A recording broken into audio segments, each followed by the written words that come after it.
critical look at animal rights activists and their supporters. He calls his film Flying Fur.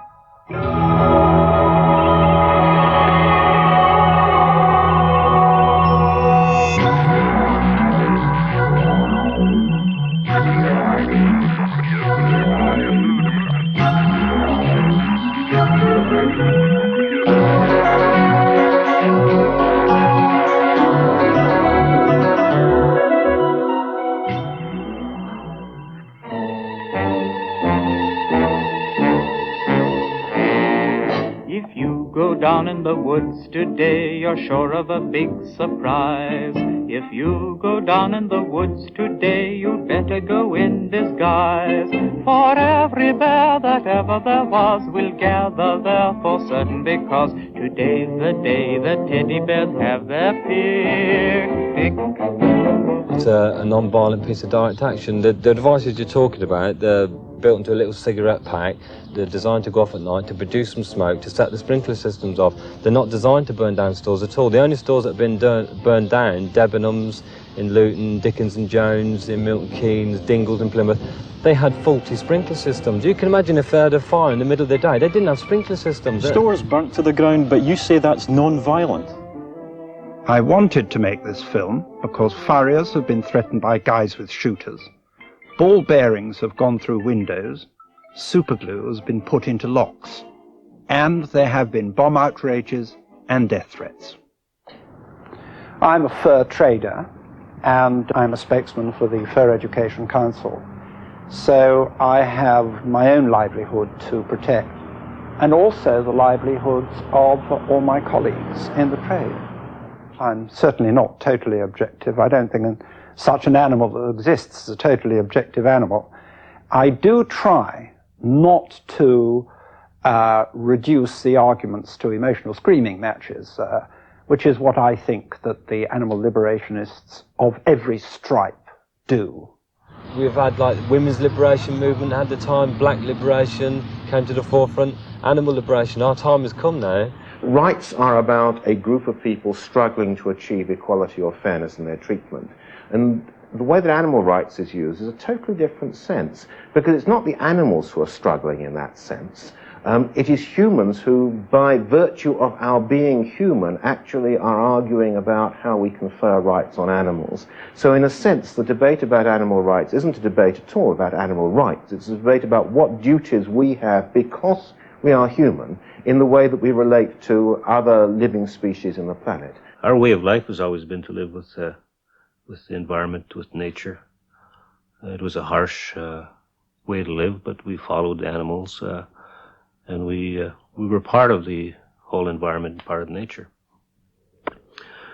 Then when the Europeans came over, they exploited the fact that we were able to get the animals and the fur, because we used to barter with other tribes, whether it was fur for fish or buffalo, or we always had the ability to barter amongst our own tribes.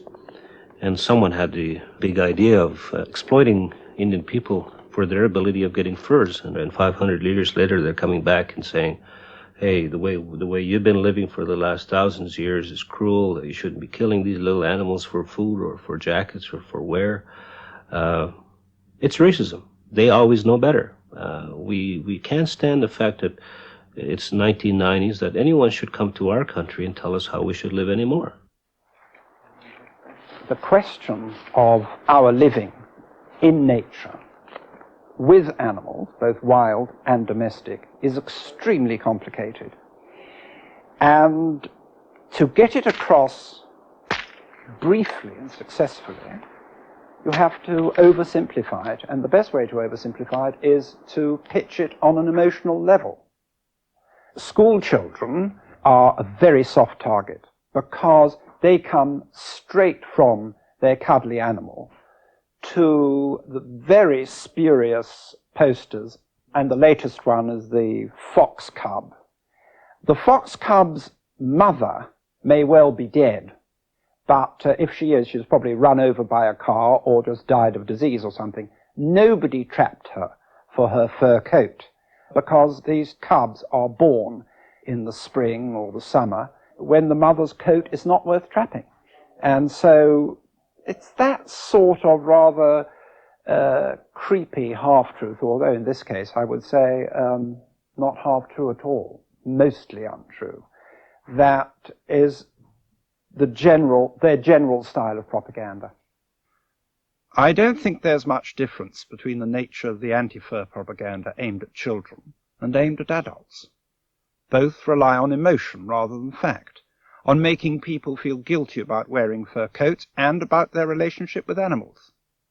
Take, for example, the well-known Lynx anti-fur campaign poster. All the animals used in it were farmed animals. When they are killed, no blood is shed whatsoever, and yet the blood is splashed around as if there's no tomorrow. In fact, there's very little blood spilled in the trapping of wild animals either.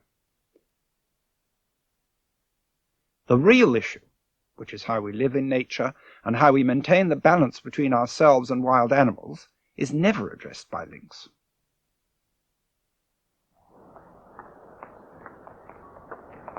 In November 1989, Lynx asked people to bring their fur coats to Trafalgar Square for a ceremonial dumping, after which the garments were to be taken away and destroyed. This was supposed to show contempt for the fur industry, for fur coats, and for the people who continued to own them. The fur trade protested that this was a terrible waste of clothes that could have kept people warm in a cold winter. Lynx took no notice of this. I think they were too busy scoring points to think about human welfare. It seems incredible to me that while this ceremony was going on, a mere few hundred yards away, people were actually freezing in cardboard boxes. The middle classes on this occasion supported Lynx's action rather than give their fur coats to a good cause. Seven Sorry to say, yes. Oh, wow. Yeah. Doesn't bear thinking about how they were obtained. I've had it for about 40 years. Really? Before one knew about these things. I was invited to go to Exeter University to oppose the motion that this house disapproves of the killing of animals for their skins, which I did to the best of my ability. My opponent was Mark Glover, the leader and spokesman for Lynx. Something happened there that was quite insightful to me. When I met him, naturally, I said hello and extended my hand. Well, he turned away and refused to shake my hand, and afterwards, of course, he wouldn't have dinner with me or talk to me in any way. And I thought, my goodness, he must be emotionally very deeply involved in this.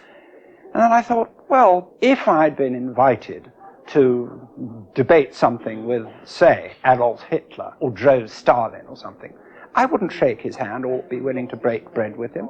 And I suppose that's how he sees me and the fur trade. Thank you very much. In his recent book, The Animal Contract, distinguished zoologist Dr. Desmond Morris argued that a new form of relationship with animals was required if we as a species are to survive on this planet. This new contract took the form of a Bill of Rights, embodying 10 commandments. Number 9 of that list was that no animal should be exploited for its fur, its skin, its ivory, or any other luxury product. And it's with good reason that he emphasized this particular area of animal abuse, since in the case of fur, I believe that the fur industry has been one of, if not the most destructive and cruel abusers of the planet's wildlife ever, in fact. I heard that Desmond Morris on the wireless say that he thought it was okay for hunter-gatherers to trap and kill animals for survival, but not for the fur trade, because that was a luxury. Thanks a bunch. Whose luxury? When the Inuit traps in order to sell, it's not for his luxury. He's just trying to raise his living standard a gnat's above the subsistence level that Dr. Morris so graciously grants him. Dr. Morris, immediately after, also saying words to the effect that farm fur animals live lives of constant pain, admitted on the same program that he had never been to a fur farm. I'm sick of the hypocrisy of the fur trade in bringing up these poor, abused people in the north of Canada as a means of excusing their disgusting commercial industry. The history of the relationship between the Inuit and other tribes of North American Indians and the fur trade is disgusting. The fur trade went in, disrupted their social relationships, destroyed their communities, traded skins for rum, gave them diseases, completely ruins their lives, got them hooked on a cash economy. Then they have the gall to turn around and say that these people, their lives are in tatters and ruined because we want to stop people in Knightsbridge and Sloane Street wearing fur coats. I mean, he's 500 years a little too late to be concerned about these pitiful little tribes of Indians and Inuits in Canada. But I think what you have, he doesn't realize, in fact, is that he's affecting us twice. We're being exploited twice. We were exploited maybe 500 years ago for the cash economy. Now we're being exploited because of people who are not understanding the wildlife system, the ecosystem, the conservationist approach that we deal with in Canada, particularly amongst the native people. He's exploiting that whole process of little furry animals dying in pain, and it's cruel. Well, every time that a fur-bearing animal has value, it's normally managed. They've got quotas or seasons. They are looked after, so to say.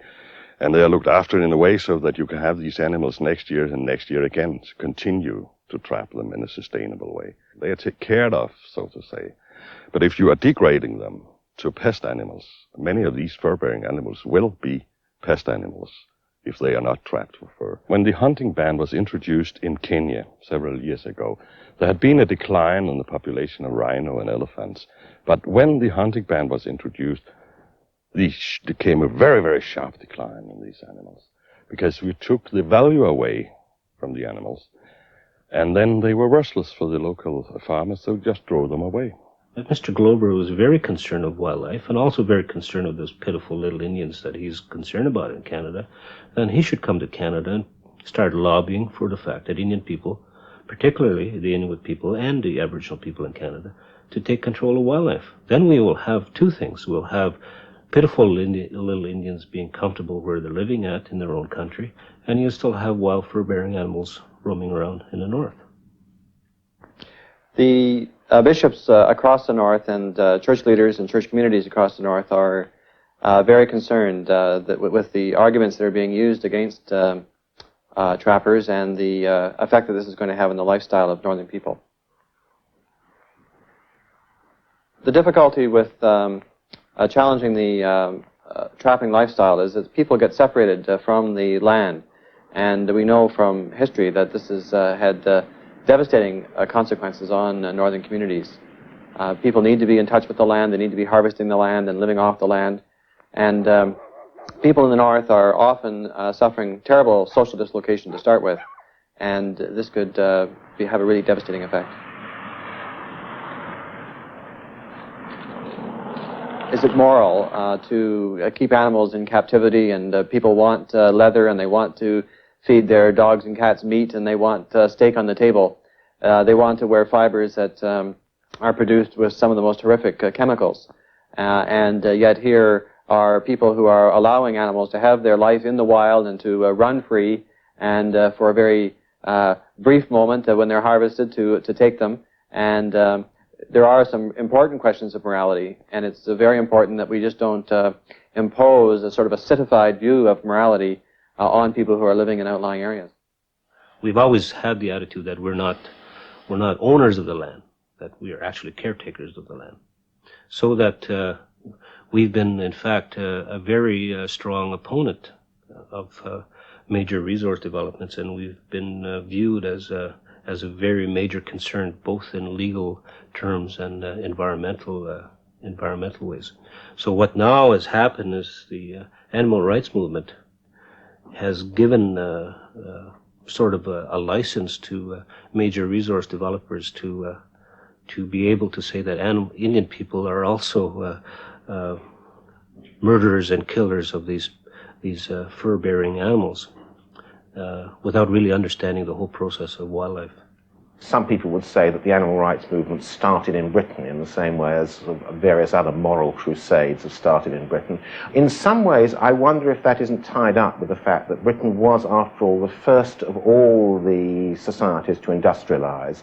So during particularly the 19th century, there was this tremendous transfer of what had been a rural population, a population which was 80-90% rural, into a population which by the end of the 19th century was 80 or 90% urban, one of the most highly urbanized populations in the world, where people were cut off very dramatically and quickly from the natural world, from the world of animals, and therefore developed a sort of romanticism about the animal world, the natural world, which was a way of compensating for this sudden transition into an urban environment.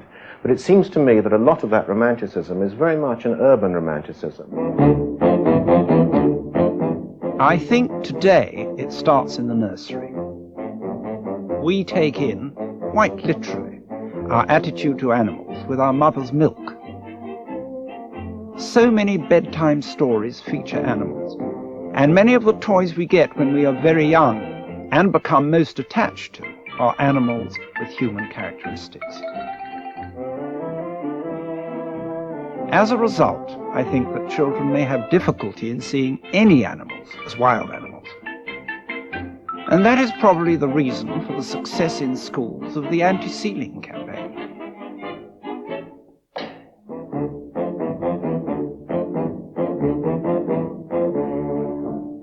I have noticed that the most attractive of these toy animals are the ones with the most human features, and therefore the furthest removed from the wild animals themselves. It seems to me that that distance from the reality of wild animals is important and significant. People who live with wild animals don't have sentimental and romantic ideas about them. You have to be far from the smell, the sound, and the danger of wild animals to find them lovable, and in fact to want to take them to bed with you. Of course, much humanizing of animals is clearly benign, but there are other aspects of it that can be quite sinister.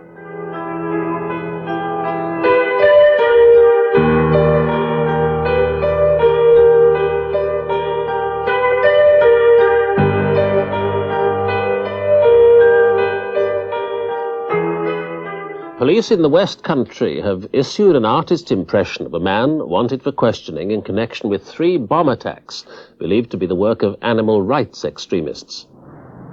The police say it's only good fortune that no one has been killed by the animal rights extremists. They're so concerned the bombers will try again that they took the unusual step today of putting all their evidence on display in the hope the public will be able to help. The fear in our hearts is that after 3 bombs, all linked with animal experimentation, the last 2 of which were certainly intended to kill, we've got a very real fear that unless we catch the bombers, somebody is going to die with bombs in the future. In the second of the 2 attacks on cars in June, a piece of shrapnel badly injured a 13-month-old child sitting in a pushchair. Just to convince the world that this bomb was meant to kill, and this little child very nearly died.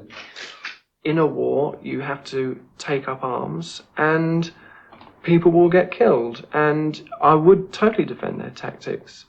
I will say to you, though, and I can look you straight in the eye and say I have nothing to do with the animal rights militia. The fact, though, that I support them, I think is neither here nor there. I do support them. Obviously, for many reasons, I couldn't get involved in that sort of action myself.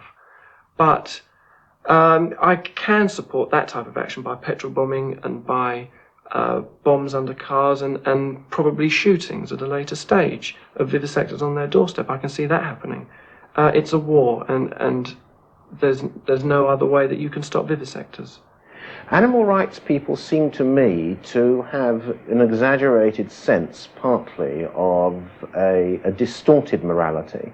Partly they come out of a view in which is prevalent in some areas also within the environmentalist movement, in which they see the world as a world in which everything around is beautiful and only humans are vile. It's a sort of reverse Christianity in some ways in terms of the ethic with which it approaches the world. I find that very problematic. There is this belief somehow within the animal rights movement that if only humanity wasn't there, then cats would stop hunting mice, mosquitoes would stop biting, sort of the animal world would be one in which the lion would lay down with the lamb, and that the contradictions in the struggle for survival between different species and amongst different species, those contradictions would be gone. Biology isn't like that. The world is constantly in movement. It's not static in the way that this animal rights view has. We have to understand the world as evolving dialectically and constantly changing as a result of these struggles between and amongst species. Even if humanity wasn't there, there would still be, quote, injustice done by one animal species to another and one animal to another. It's a peaceful demonstration! You won't be helping the animals! You're not helping yourselves! Come on! I think that the animal rights movement is divided, by and large, into two groups. There is a very large, an overwhelmingly large, proportion of animal lovers who have developed out of the animal welfare movement that has been going on in this country for at least 200 years. The other half of the animal rights movement, those who think in terms of confrontation, have been corrupted by the media, by the desire to catch the attention of the camera and the microphone. And when they do that, they understand that they have to pitch their argument on a non-intellectual and non-rational level. I would include in that group the Animal Liberation Front.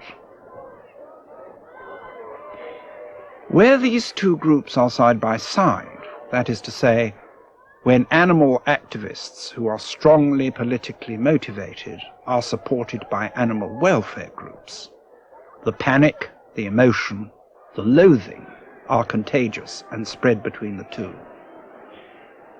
So I think that animal welfare organizations are being towed along in the wake of animal rights groups.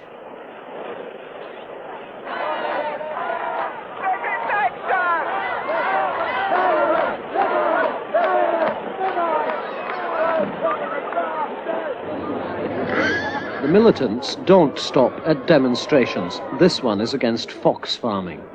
While the RSPCA preaches morality, the ALF practices violence. And while this is condemned by the Royal Society, their fur campaign has the unwanted support of the militants. Within hours of our filming trip to the anonymous mink farm, the owner received an abusive and threatening phone call. So you make little minks into fur coats, do you? Well, I just think you're f***ing murdering shit. Yeah, and you're going to get your place vandalised soon. ALF rules. What I fear about the animal rights movement is it doesn't recognize contradiction. It wants a non-contradictory utopian society in which one can iron out all of these problems. One can't. The real world is very grainy and very difficult. It presents us constantly with complex moral choices.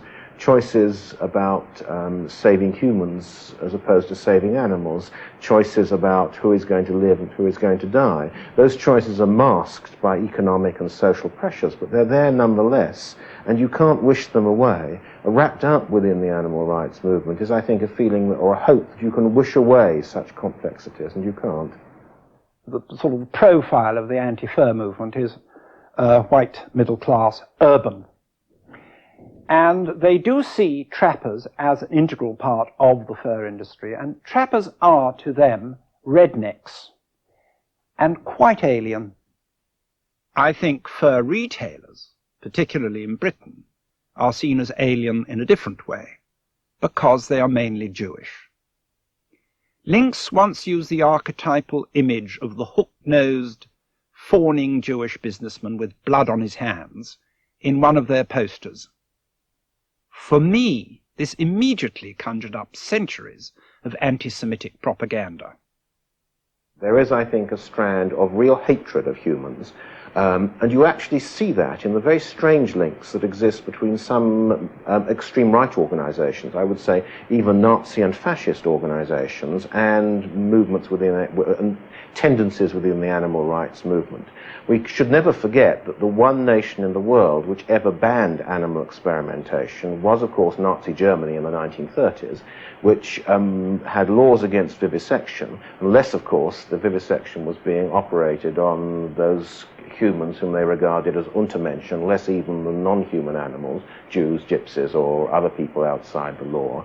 This is an extraordinary feature, this sort of Nazi and fascist tendency to find within its philosophy a love of some sort of pre-industrial society nature, which makes a natural affinity with certain strands within the animal rights movement. And you can see it in the way that there has, I think, been a deliberate attempt on the part of extreme right groups in Britain and elsewhere to permeate the animal rights movement, to work within it, partly as part of a way of raising campaigns against, for example, Muslim or Jewish practices in killing food. And this is a legitimation that you are opposed to kosher or halal killing because it's against animal rights. But partly also because of a genuine philosophical affinity between these extreme right ideas and some of those that within the animal rights movement.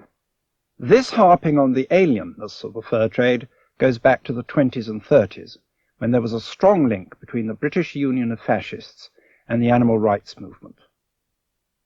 The British Union of Fascists campaigned against ritual slaughter because in those days, in Britain, it was seen as used only by Jews. I'm told by experts that in virtually every issue of recent extreme right-wing publications, there is reference to the need for more animal rights activism.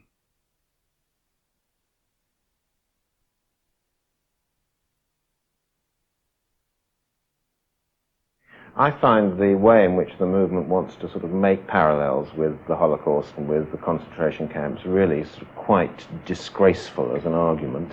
I do think some of the advertising they've used has been appalling in that sort of way. But one anecdote, I think, puts that into perspective.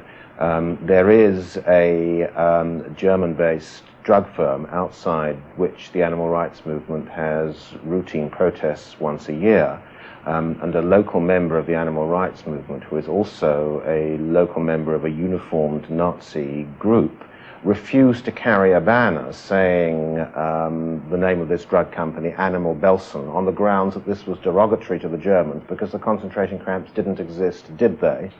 Please raise your hands now. At the end of the debate at Exeter, the vote was taken and I lost. But I wasn't trying to gain instant converts.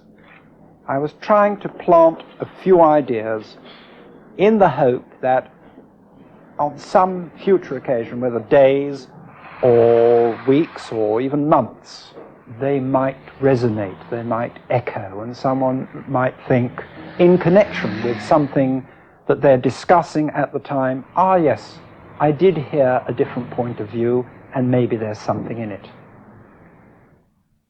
The only message I have is that Europeans came over to Canada 500 years ago.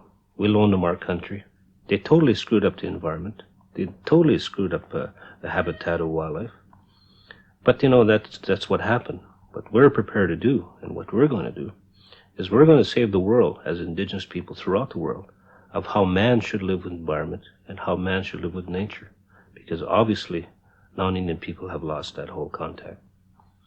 And I'm challenging those anti-fur movement people to take a month off, go live with the Inuit people, go live with the Indian people in northern Canada, and see how they live and how we live with nature. Then they can come back and tell the rest of Europe how it exactly really is. If you go down in the woods today, you'd better not go alone. It's lovely down in the woods today, but safer to stay at home. For every bear that ever there was will gather there for certain, because today's the day the teddy bears have their picnic.